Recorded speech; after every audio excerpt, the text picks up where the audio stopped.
গ্রামের ধারে রাস্তার মোড়ে এক মধ্যবয়স্ক ভদ্রলোক একটা ছোট্ট দোকান খোলেন।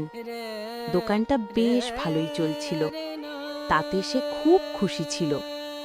একদিন সন্ধ্যার সময়, তখন দোকানটা ফাঁকা, কেউ নেই, শুধু দোকানদার একাই বসে আছেন।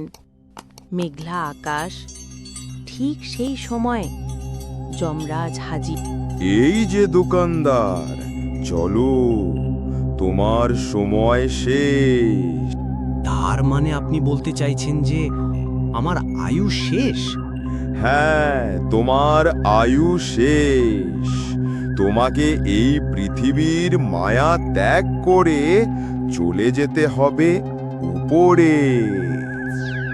তবে তোমার জন্য একটা সুসংবাদ আছে, মানে একটা অফার আছে।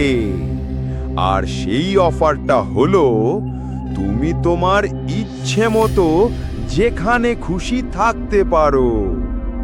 মানে মোদ্দা কথা, তুমি যদি স্বর্গে থাকতে চাও থাকতে পারো, আর যদি বলো আমি নরকে থাকতে চাই সেটাও থাকতে পারো।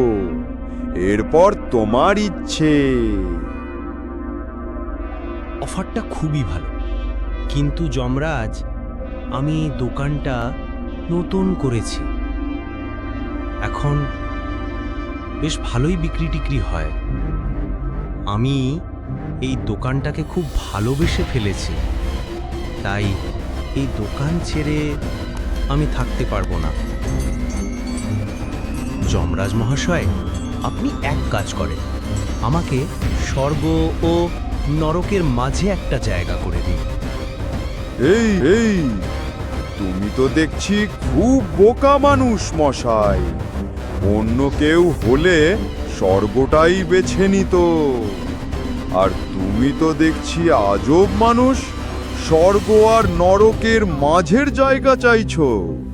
তা তুমি সেখানে কি করবে শুনি?